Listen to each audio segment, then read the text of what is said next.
Actualité politique, bonjour et bienvenue si vous nous rejoignez dans cette seconde partie de l'émission. Au cœur de l'actualité, c'est bien sûr cet acte terroriste en plein cœur de Paris, dans les locaux du journal satirique Charlie Hebdo, qui a fait au moins 12 morts, des journalistes, des policiers, un agent de maintenance.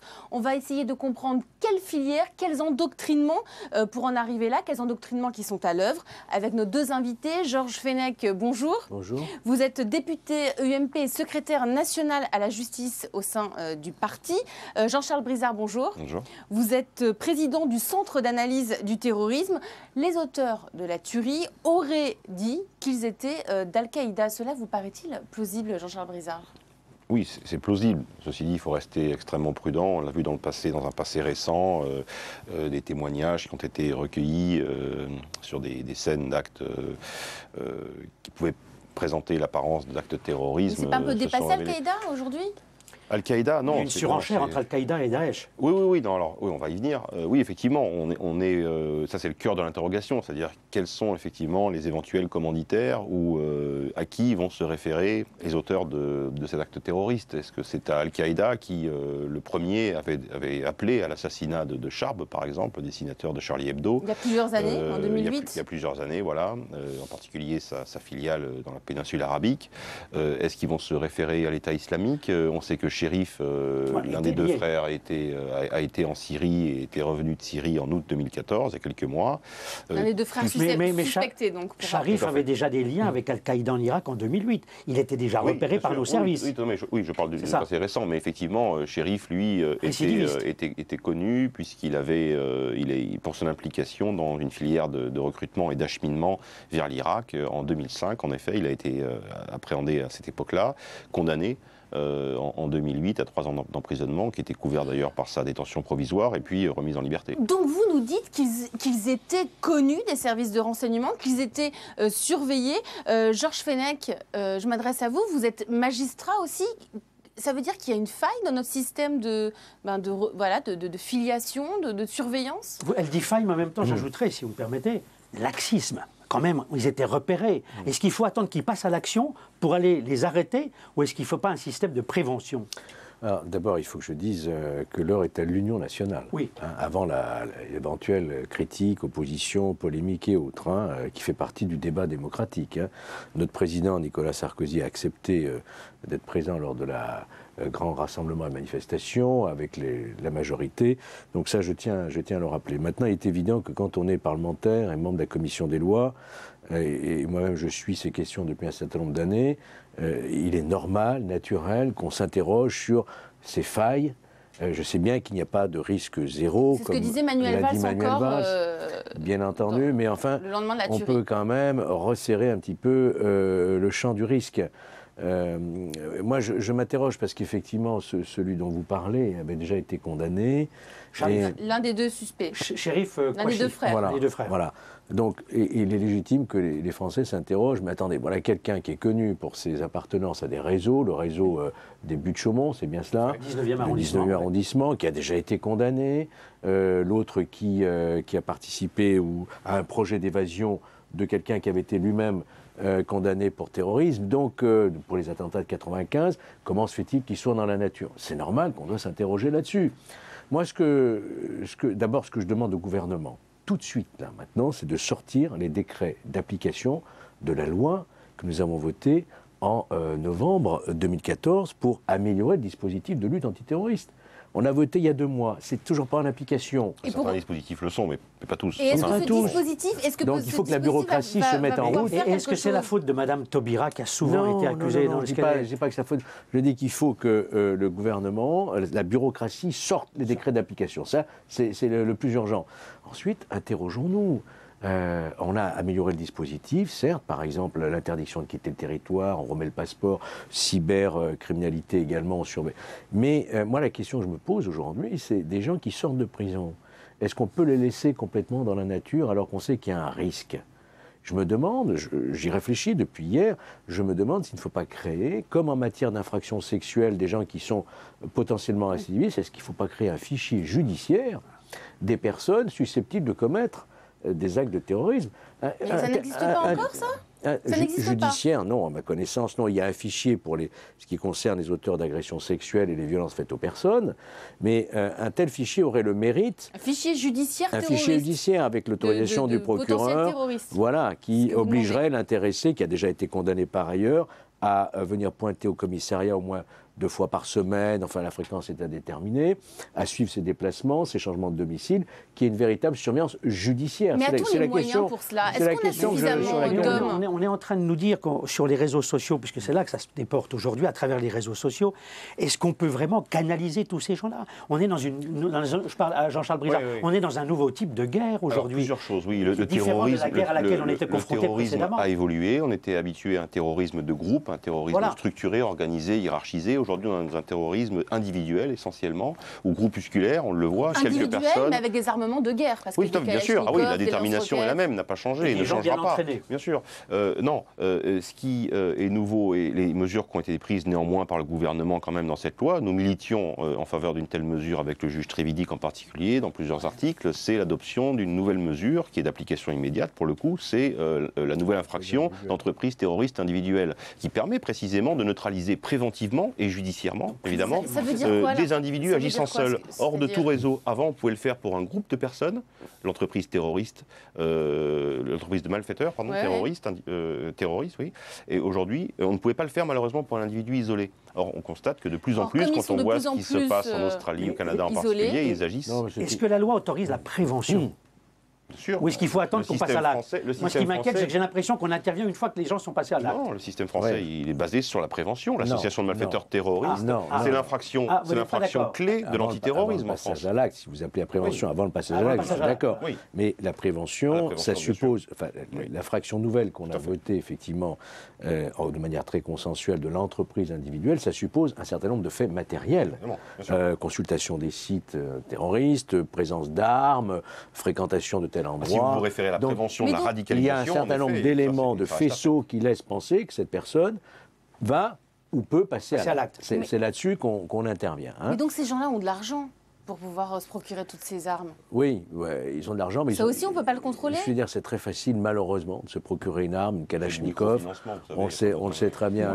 Moi, je crois que l'important, c'est de dire, en complément de ce que vous avez dit aussi, c'est qu'aujourd'hui, on a affaire à des radicalisations spontanées de Français musulmans, voire de Français non musulmans, qui adhèrent tout à coup à la religion musulmane.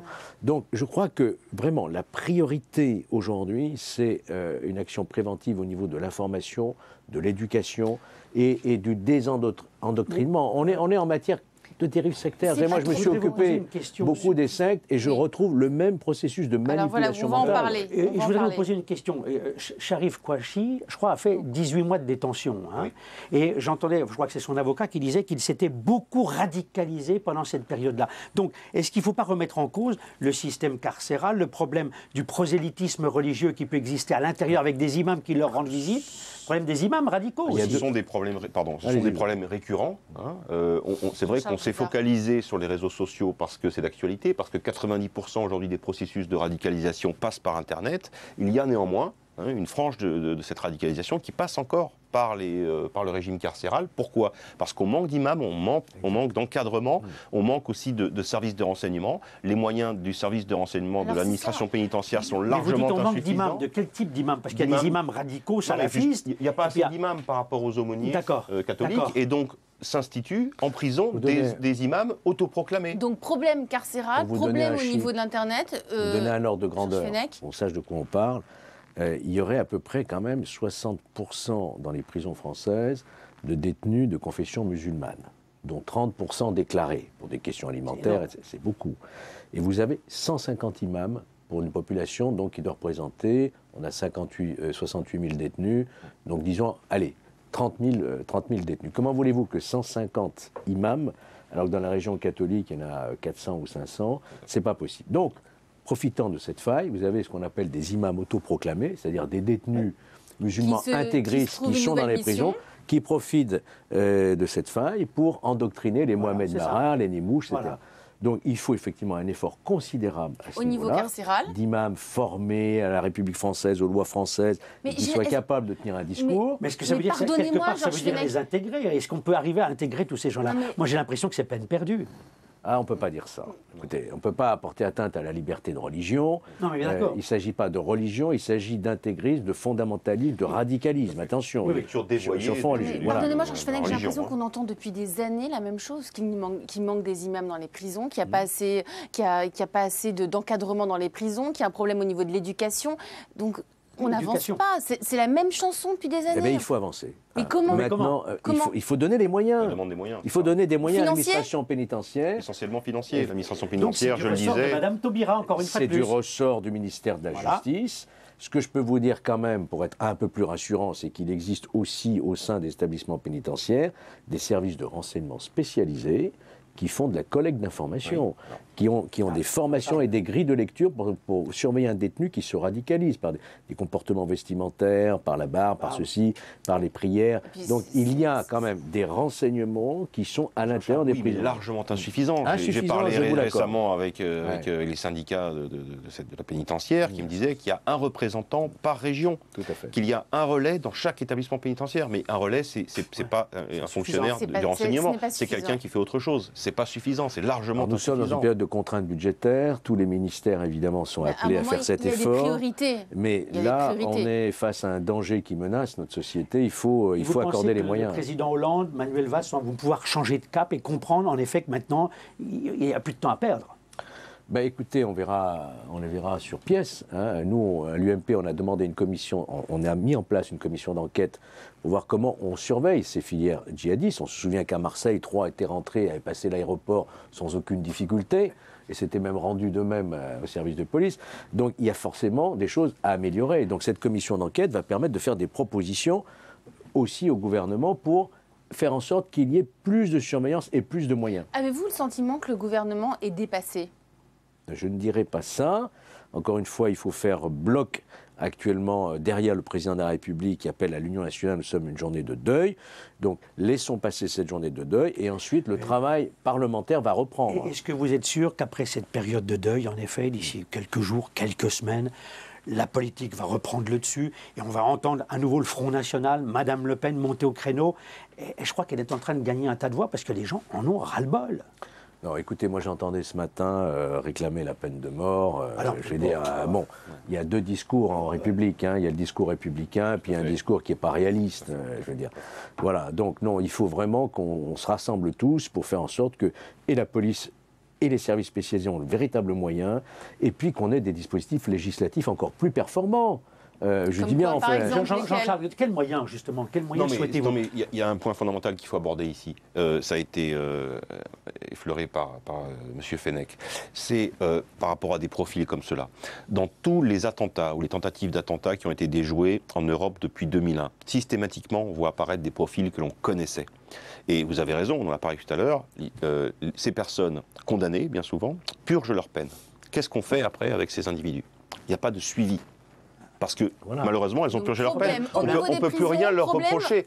Mais on peut au moins les suivre. Il faut les suivre. Il y a le problème de la multirécidive. Parfois, dans certaines affaires, on a des personnes qui ont déjà été condamnées parfois 3, 4 fois pour des faits terroristes. Pas pour d'autres faits, pour des faits terroristes. Donc il y a la multirécidive. Il y a aussi le problème, c'est un moindre problème, mais ça existe quand même, on le voit avec la personne de Saïd, le frère de Chérif, qui apparaissent dans des dossiers terroristes, mais qu'on ne peut pas poursuivre. Pourquoi? Parce que la loi ne le permet pas.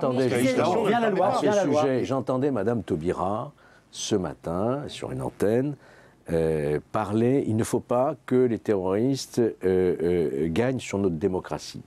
Attention, la question c'est de savoir où on met le curseur. Qu'est-ce qu'on est prêt, nous, citoyens, attachés à la démocratie, aux libertés, à concéder en termes de liberté pour pouvoir protéger nos sécurités. C'est là que le débat va avoir lieu, sans doute entre la majorité et l'opposition. Jusqu'où ce curseur? Moi, je suis prêt à laisser un peu de ma liberté. Mais encore une fois, je ne veux pas faire le procès de Mme Taubira, mais personnellement, en tant qu'observateur, je trouve que notre ministre de la Justice est très laxiste. Vous pensez, dernière question, écoutez, moi, c'est ce que je dis. Vous pensez à quoi comme curseur, par exemple? Le curseur, un exemple. Ce serait quoi? Vous renierez sur quoi par rapport à votre liberté? Le curseur, c'est par exemple, je viens de le dire, moi je serais pour un fichier dans lequel il y a toutes les personnes suspectes d'appartenir ou d'être capable, voilà, comme on l'a fait pour les agressions sexuelles, on l'a fait. Vous pensez que c'est suffisamment fort? Non, mais c'est une idée, mais je pense qu'une idée comme celle-ci va avoir des contradicteurs qui vont vous dire mais non, c'est une atteinte aux libertés, il a purgé sa peine, donc maintenant il retrouve sa liberté. Madame Taubira s'apprête à abroger la rétention de sûreté pour les criminels dangereux. J'en ai été le rapporteur de ce texte. On nous dit quoi? Ils ont purgé, donc ils se retrouvent en liberté totale. Non, il faut, face à des individus qui présentent un état dangereux pour la société, il faut des mesures strictes de surveillance. Et ça concerne également ceux qui sont assignés à résidence. Par exemple, j'ai des cas très précis. Saïd Arif, par exemple, qui a été assigné à résidence. Il n'a pas pu être expulsé vers son pays d'origine, l'Algérie, parce que la CEDH a refusé son expulsion. Aujourd'hui, il a échappé à l'assignation à résidence. Il est en Syrie. Donc c'est encore un échec. Il y a quand même beaucoup de failles dans le système. Merci messieurs, merci Jean-Charles Brizard, merci Georges Fenech d'avoir été nos invités. Merci à vous, on se retrouve la semaine prochaine dans un nouveau numéro de Tout est politique. Belle semaine.